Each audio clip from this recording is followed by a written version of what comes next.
Alors voilà, on a vu du coup comment configurer basiquement WordPress, comment du coup configurer un thème gratuit.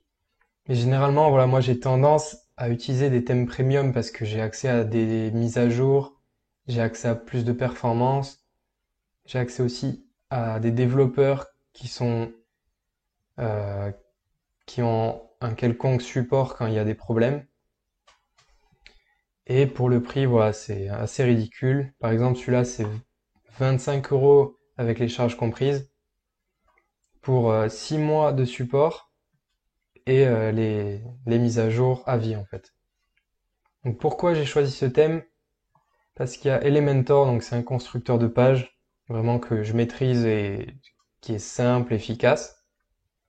Et aussi parce qu'il y a toutes les fonctionnalités que je veux, il est disposé comme je veux.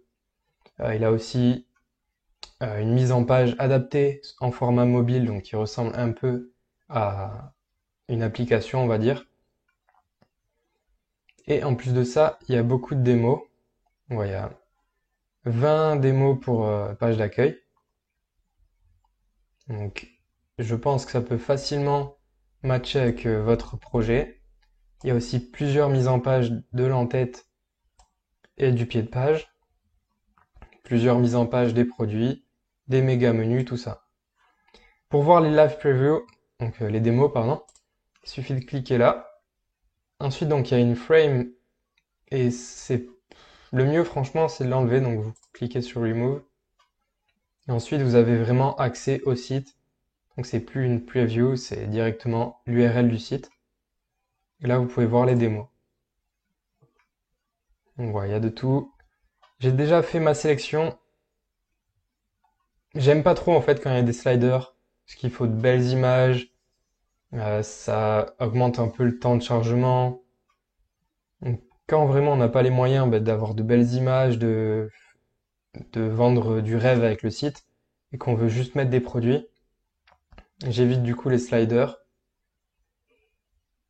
Après, de toute façon, on peut les rajouter facilement en quelques clics, hein. Et voilà, j'aime bien en fait cette en-tête avec toutes les catégories ici. Donc j'ai choisi ce thème. J'ai hésité aussi avec ce template.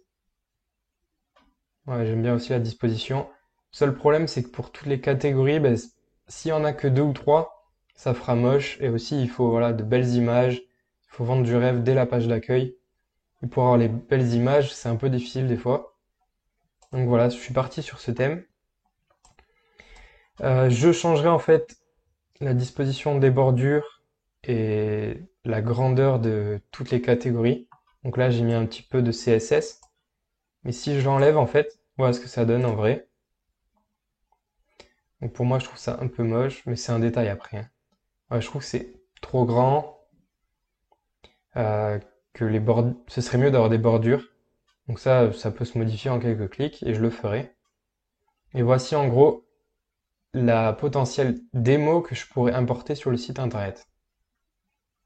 Ouais, les best-sellers, on peut filtrer par catégorie en quelques clics, quelques images, le bon plan du jour, les meilleures notes, les produits mis en avant, les catégories mises en avant, etc. Il y a vraiment de quoi mettre en page le site.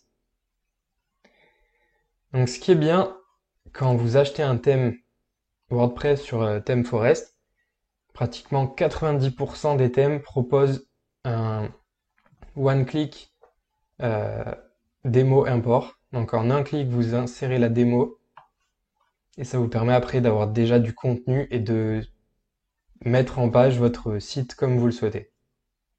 Donc c'est parti, je vais vous montrer comment installer un thème WordPress Premium. Je vais vous montrer une différente manière en fait de ce qu'on a appris. Et je vous montrerai aussi comment importer la démo et comment ensuite tout modifier. Donc c'est parti.